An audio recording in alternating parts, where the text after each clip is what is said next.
Bonjour à tous et bienvenue sur la chaîne YouTube La Société en Jeu. Donc, le jeu que je vais vous présenter aujourd'hui, c'est Ghost Stories. Ghost Stories qui est un jeu édité par Repro Productions. C'est un jeu que je joue de 1 à 4 joueurs pour des joueurs de 14 ans et plus et compter environ 60 minutes par partie. Alors Ghost Stories, c'est un jeu qui est très connu par tous les joueurs qui jouent aux jeux de société moderne. On est purement dans un jeu coopératif, on est dans la même veine que Pandémie, L'Île Interdite, voilà, tous ces petits jeux dans ce style-là. Par contre, c'est vrai qu'il est vraiment difficile, je tiens à préciser. Déjà que Pandémie n'est pas hyper simple, Ghost Stories, on monte encore d'un cran. On a quand même pas mal de difficultés à gagner. Pour rappel, les jeux coopératifs, c'est-à-dire que tous les joueurs jouent ensemble ou jouent contre le jeu. Donc soit tous les joueurs gagnent, soit tous les joueurs perdent. Ghost Stories, du coup, on est dans un univers asiatique, médiéval, voilà, dans des exorcistes. Ils vont devoir exorciser des fantômes et plus concrètement Wu Feng, qui est le seigneur, le roi des fantômes, enfin bon bref, c'est le big boss quoi. Voilà. Du coup, comment se passe une partie de Ghost Stories? Alors, nous avons des tuiles, donc déjà des plateaux de jeu, de différentes couleurs, donc bleu, vert, rouge et jaune, tout dépend de la couleur de votre personnage. On va partir sur une partie à 4 joueurs, donc vert, bleu, rouge, vert et jaune. On les place ainsi. Nous avons les différents personnages et des fantômes noirs que je vais vous expliquer par la suite. On va tout enlever. Hop. Voilà, et les fantômes noirs, je les mets de côté. Nous avons des petits jetons qui vont servir essentiellement en fonction des actions que nous allons utiliser. Des dés, très pratique. Des tuiles village. Donc, très important, les tuiles village, c'est la tuile qui vont composer le plateau de jeu. Donc en fait, on va les disposer aléatoirement. On va former en fait un carré de 3 sur 3 pour faire un village de 9 cases. Hop. Comme ceci. Je vais le mettre de votre côté du coup, enfin de côté de la vidéo pour que vous puissiez voir tout simplement. Hop. Voilà. Donc, en début de partie, tous les personnages commencent sur la tuile centrale. Et nous avons du coup un paquet de cartes.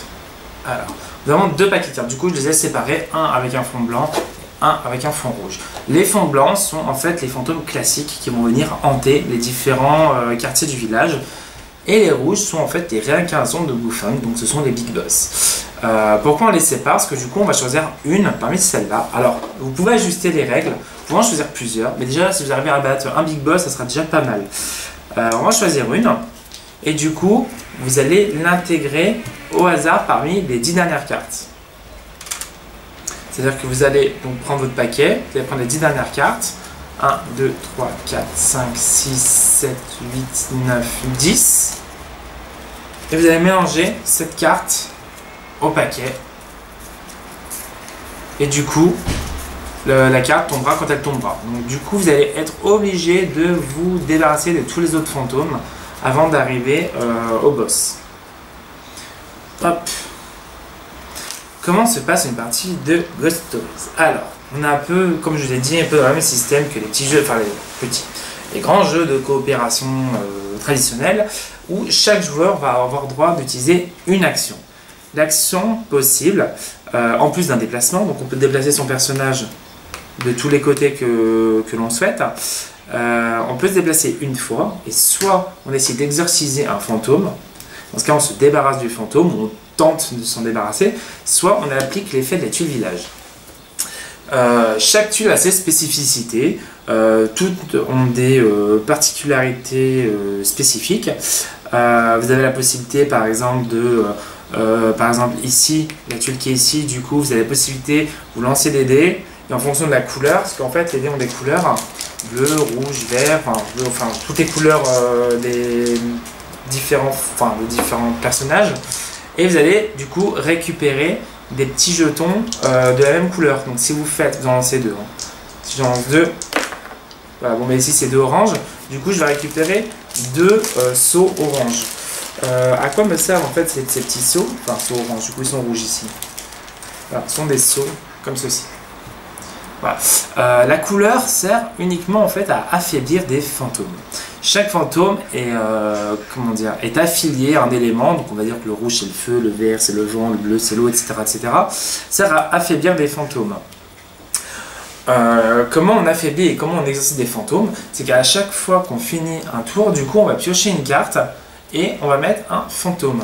Ici nous avons un fantôme jaune, comme ceci, c'est-à-dire qu'il va se mettre en priorité sur le plateau jaune.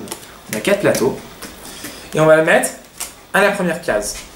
Et comme vous voyez, ici nous avons en fait deux petits symboles, c'est-à-dire qu'en fait nous allons devoir, pour l'exerciser, nous allons lancer 3 dés. Alors on en a 4 parce qu'en fait, en fonction du personnage qu'on prend, en fonction du pouvoir qu'on prend, on a la possibilité de lancer 4 dés. On va lancer les 3 dés et si on fait 2 jaunes, on se débarrasse définitivement du fantôme. Si on ne s'en débarrasse pas, il reste. Et du coup ça va poser problème par la suite. Donc si je lance, ici du coup je fais un jaune et un jaune, un orange, un vert, du coup le fantôme reste.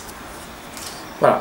Toute la difficulté va être de se débarrasser des fantômes qui vont progressivement se rajouter au plateau, ils vont un petit peu voilà, se multiplier, ça peut poser problème. Chaque fantôme a ses spécificités, il y en a qui n'ont pas forcément d'effet, d'autres qui offrent un bonus si on s'en débarrasse, d'autres qui au contraire offrent un malus. Il va falloir s'en débarrasser le plus vite possible. Et nous avons des fantômes de type hanteur. Voilà, ça c'est un fantôme hanteur. On reconnaît parce qu'il y a un symbole fantôme. Ce sont les fantômes comme ceci. C'est-à-dire que si j'en joue un, donc ici c'est un fantôme rouge, donc il va se placer sur le plateau rouge. Et il va en fait arriver ici, sur la première ligne. Ici, pardon. Du coup, si on ne fait rien, au prochain tour, il avance. Ça fait un tour. Et si on ne s'en débarrasse pas, au prochain tour, du coup, il arrive dans la tuile village et il lance la première tuile qui est face à lui. Donc, si c'est une carte ici, il va hanter celle-là. Si c'est une carte ici, il va hanter celle-là. Une carte ici, il va hanter celui-là. Pareil ici. Pareil ici. Voilà. Quand un village est hanté, du coup, le village est retourné. Il est inutilisable et le fantôme ne s'en va pas. Il retourne sur sa carte. Et pareil, si on n'arrive pas à s'en débarrasser, il va avancer une fois au premier tour, une fois au deuxième tour, et du coup, comme ce village est déjà hanté, il va hanter une deuxième tuile. Vous allez me dire, c'est pas grave, si c'est pas grave. Si, pourquoi? Parce que les tuiles village sont très importantes. C'est ce qui permet de bénéficier d'actions spécifiques. Et si 3 villages sont hantés, tout le monde perd la partie. Donc, à vous de vous débarrasser des fantômes le plus vite possible. Ici, bon, en l'occurrence, il a une résistance rouge. C'est-à-dire qu'en lançant le dé, il suffit de faire juste un jeton rouge pour le battre. D'où l'utilité des petits jetons. En fait, imaginons je lance le dé, je lance les 3 dés, que je n'ai aucun rouge. Je peux sacrifier un jeton rouge et c'est comme si un de mes jetons en fait avait un rouge. Donc je rajoute un rouge au résultat. Donc ça permet de se débarrasser des fantômes même si on n'a pas le résultat du dé. Au niveau de l'aspect technique, c'est à peu près tout. Il faut savoir que chaque personnage a ses spécificités chacune. Par exemple, le rouge a la possibilité de se déplacer de 2 cases. Alors, en fonction du plateau que vous avez, le plateau du personnage, ils ont 2 pouvoirs chacun en fait. Voilà. Si vous disiez ce plateau-ci, il peut se déplacer 2 fois. Et si vous disiez ce plateau-ci, il peut se déplacer une fois et vous pouvez déplacer un autre personnage une fois. Donc voilà pour le rouge. Le bleu qui est très important, soit il peut bénéficier de 2 fois de l'effet du village, ou il peut exorciser 2 fois dans le même tour. Donc ça c'est vraiment bien.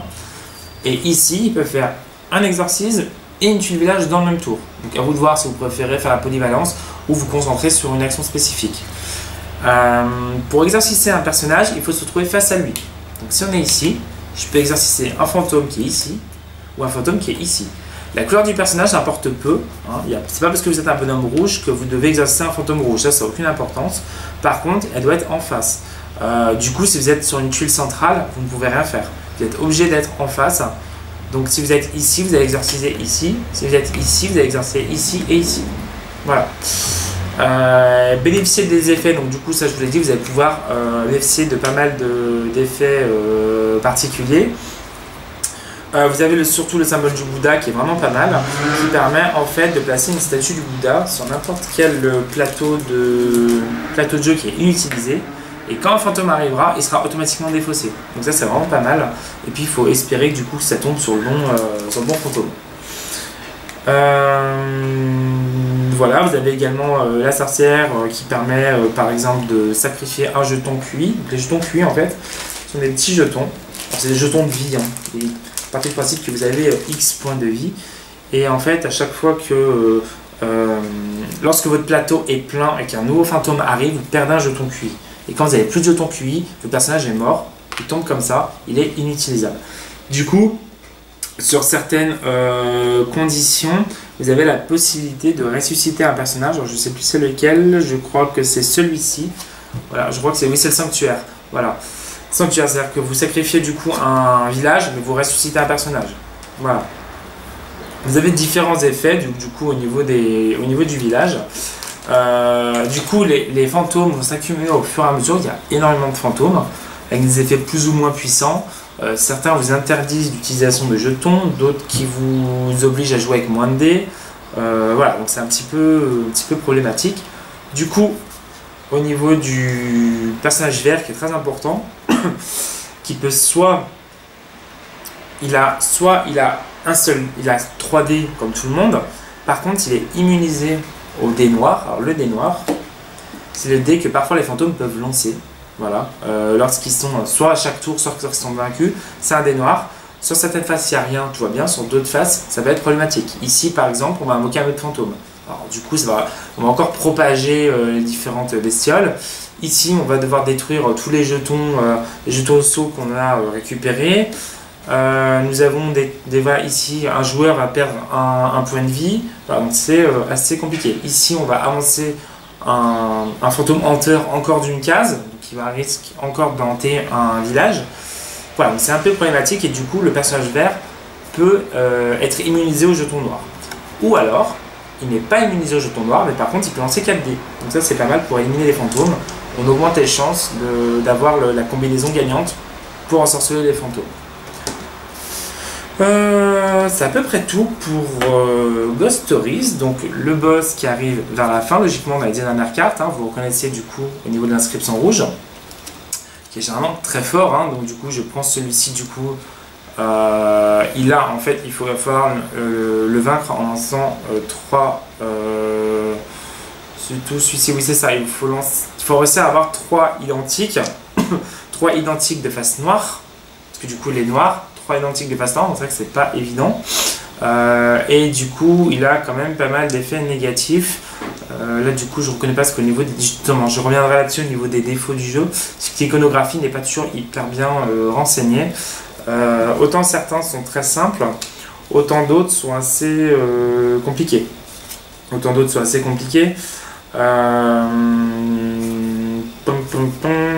Voilà, par exemple, celui-ci, encore c'est simple. Voilà, donc il faut utiliser 3 jetons bleus. Par contre, il interdit l'utilisation de toute. Il interdit, vous voyez, il y a un petit verrou, l'utilisation de tout petit saut qui peut l'affaiblir. Donc là, il va falloir réussir à le battre. Donc ça, c'est assez compliqué. Voilà, c'est à peu près tout pour Ghost Stories. Donc si je devais lui donner une note, ça serait un 7,5.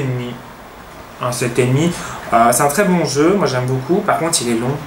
Il est long parce que, surtout si on a des joueurs qui jouent beaucoup, il y a beaucoup de cartes à passer. Hein, donc le jeu, de ce côté-là, il n'y a pas de possibilité de réduire la durée de jeu. Il est long et surtout il est dur. Hein. Ça peut paraître simple comme ça, oui, bon, ça va un exercice et tout. Sauf que dès qu'on n'arrive pas à exercer un fantôme parce qu'on n'a pas de maison gagnante, les fantômes commencent à apparaître. Des fois, quand un fantôme arrive, il a pour effet de faire manquer encore un autre fantôme. Et si on a trop de fantômes, du coup, on perd des jetons QI. On perd des jetons QI, on risque de mourir. On a moins de tours, etc. etc. Ça s'enchaîne très vite. Voilà. Moi, je sais quoi, la première partie, à la moitié du paquet, on avait perdu. Deuxième partie, on a réussi à arriver jusqu'au boss. Au boss, on a perdu. Donc voilà, c'est vrai que c'est assez compliqué. Vraiment pour des joueurs expérimentés. Moi l'univers j'aime beaucoup, voilà, l'univers un peu médiéval, asiatique, un petit peu mystique, moi j'aime beaucoup. Graphiquement, les cartes sont super belles, hein, moi j'aime beaucoup. J'aime beaucoup, c'est coopératif, donc du coup il n'y a pas vraiment de joueur qui est un peu laissé pour compte. La difficulté est ajustable, donc vous pouvez ajouter autant de boss que vous voulez au deck. Commencez par un au début, hein. Moi je vous conseille parce que c'est vraiment, vous allez pleurer, hein. Voilà, et voilà, un thème bien représenté, ça du coup je l'ai déjà dit. En défaut, bah, c'est dur, voilà, ça je l'ai déjà dit, c'est dur, mais je le redis parce que Ghost Story c'est quand même très dur. Il y a eu des extensions de sortie, une extension qui rajoute de la difficulté, du coup, je sais plus le nom, je crois que la boîte elle est un peu rouge, et une difficulté qui au contraire aide les tailleristes, hein. Donc je crois que c'est White Moon, hein. White Moon, cette extension, voilà, qui permet d'aider, bon, à des conditions particulières en permettant d'exorciser plus facilement les fantômes. Voilà, puis encore en défaut, bon, je vous l'ai dit, hein, l'iconographie est pas toujours franchement efficace à lire. Voilà, c'est à peu près tout pour Ghost Stories. N'hésitez pas à commenter ma vidéo, mettre un petit like, vous abonner à ma chaîne et à bientôt dans une prochaine vidéo. Salut!